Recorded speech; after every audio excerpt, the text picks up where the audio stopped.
문과생과 함께 시작해보는 AI 경험. 여러분, 시작이 반입니다.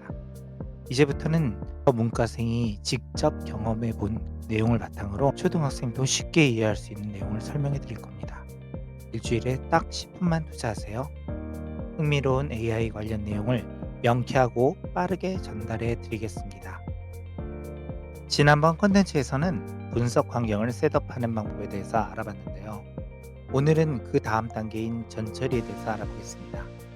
여러분, 데이터 사이언티스트들은 전처리하는데 얼마나 많은 시간과 노력을 투자할까요? 데이터 과학자는 전체 시간의 60%를 데이터를 정리하고 구성하는 데 보냅니다. 데이터 세트 수집은 퍼센트의 시간으로 두 번째로 이루어지며, 이는 데이터 과학자가 분석을 위해 데이터를 준비하고 관리하는데 시간의 약 80%를 소비한다는 것을 의미합니다. 바로 데이터를 정리하고 구성하는 것을 전처리라고 부른답니다. 또 다른 용어로 피처 엔지니어링이라고도 부릅니다.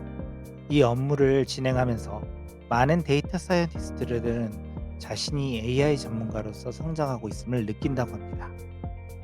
전처리의 첫 단계는 바로 표준화입니다. 표준화를 하지 않을 경우 모델 성능은 크게 떨어집니다. 그 이유가 무엇일까요?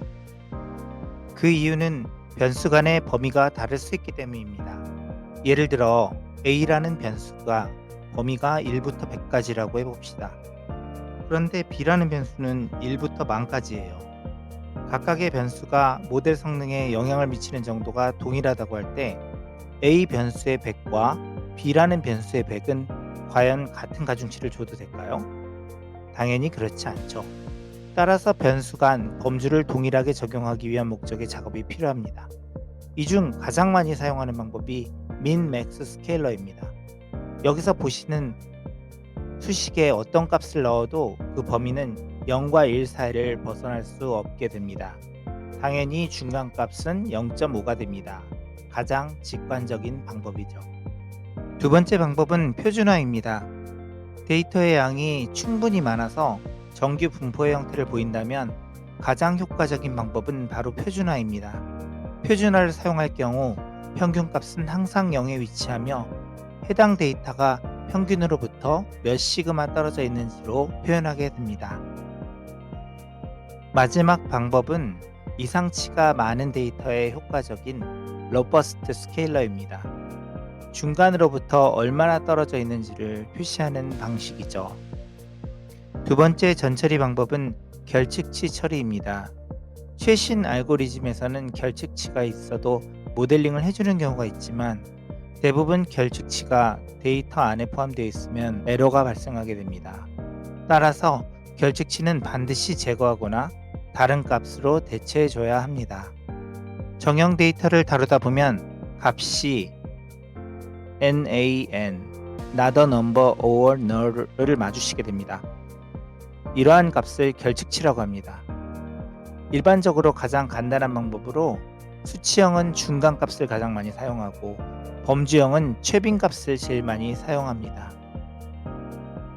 세 번째로 소개할 전처리 방법은 숫자 변환입니다. 컴퓨터는 문자를 인식하지 못합니다. 따라서 숫자로 변환시켜야 머신러닝 분석이 가능합니다. 숫자 변환은 인코딩이라고 하며, 가장 많이 사용하는 방법은 변수의 클래스에 숫자를 부여하는 레이블 인코딩 방식과 변수 자체를 클래스의 개수에 맞춰 추가 생성하는 레이블 원핫 인코딩이 있습니다. 마지막 전처리 과정은 데이터 분할입니다. 트레인 테스트 데이터셋 분할이라고들 합니다. 데이터셋은 왜 분할해야 할까요? 우리가 수능 시험 준비를 한다고 칩시다.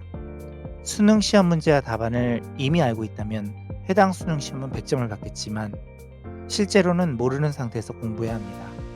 하지만 내가 어느 정도 시험 준비가 되었는지 확인할 필요는 있겠죠? 데이터셋은 일반적으로 학습, 검증, 테스트셋으로 구분합니다. 검증은 모의고사 문제집, 그리고 테스트셋은 실제 수능 시험 문제라고 보면 이해가 쉽습니다. 데이터 분할 방식은 트레인 테스트로 사용할 데이터를 미리 정해서 분할하는 방법과 데이터를 사전에 여러 구간으로 분할한 후 트레인과 테스트로 사용할 데이터를 번갈아 사용하는 방법도 있습니다.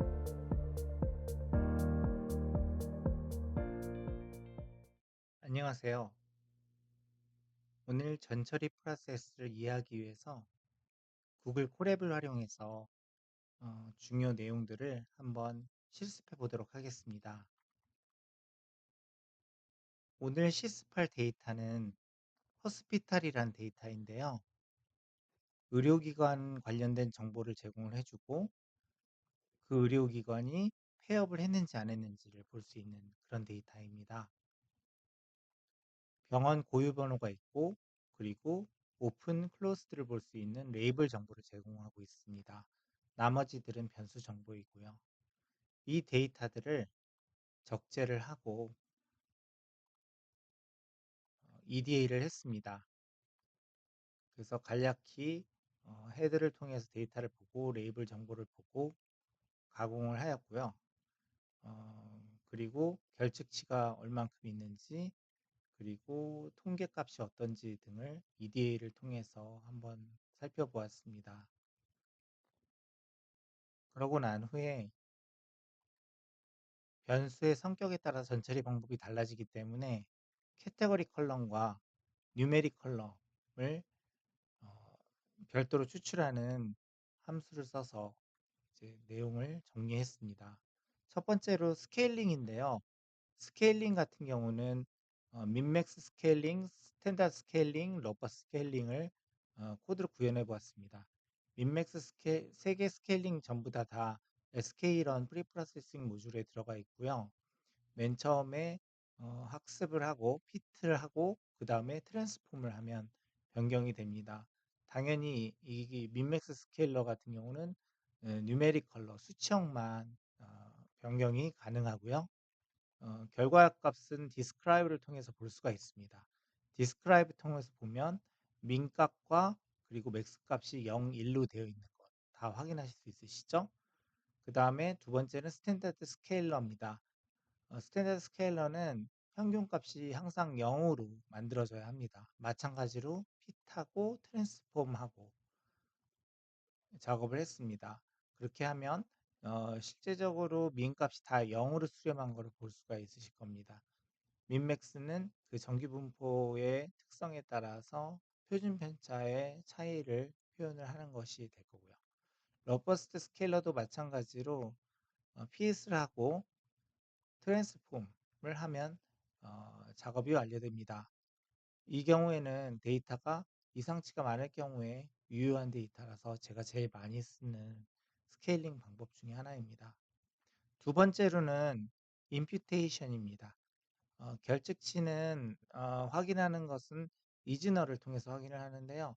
이즈널 점 썸을 하게 되면 각각의 변수를 볼 수 있고 거기다 썸을 하나 더 붙이게 되면 그러면 전체 결측치가 몇 개 있는지를 데이터 전체에서 볼 수가 있습니다.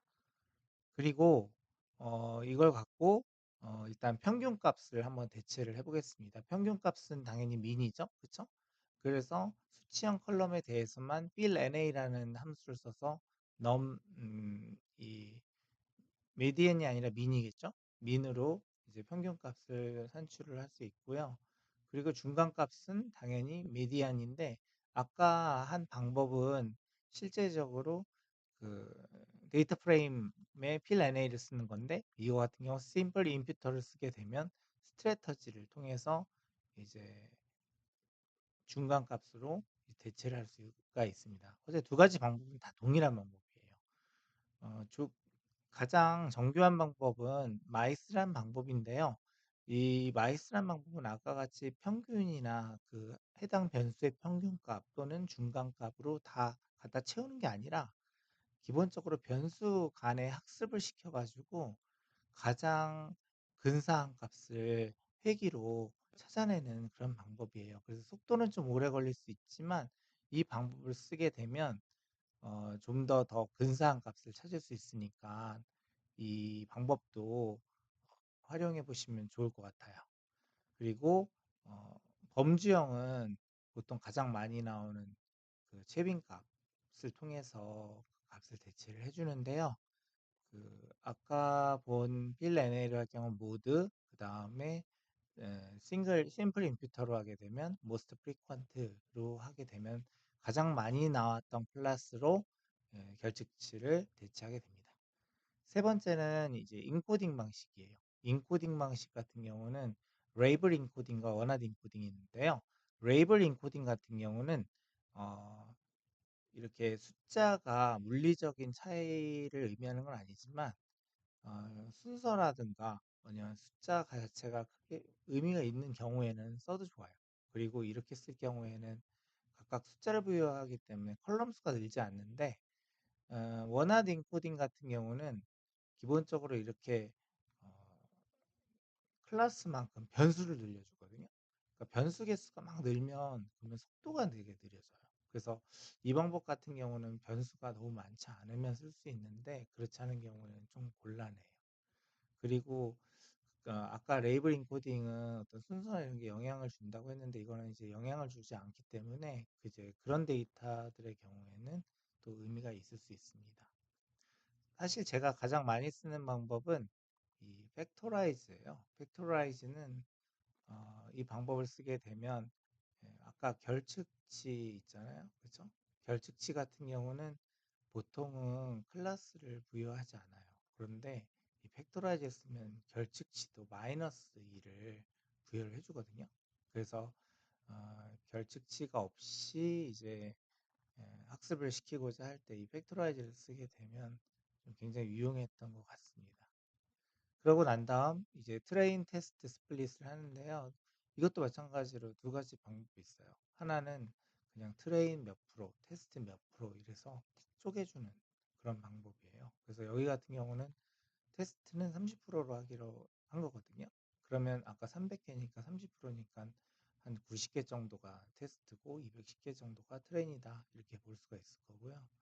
그다음에 K폴드 같은 경우는 사실은 이제 K폴드를 많이 써요. 왜냐하면 트레인 테스트라면은 이제 학습을 한 번밖에 못 시키잖아요.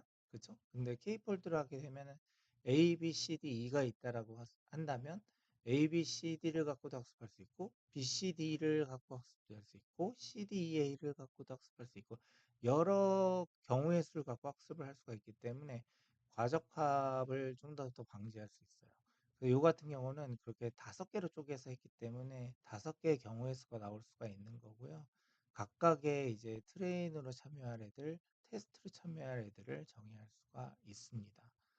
항상 그렇게 하고 난 다음에는 이제 실제 쉐이프를 쳐 가지고 제대로 쪼개졌는지 보면 되는데 아까 어 5개로 쪼갰으니까 하나가 20% 잖아요, 테스트가. 그러니까 20% 니까 테스트가 한 60개 정도 나오는 게 맞겠죠. 그쵸?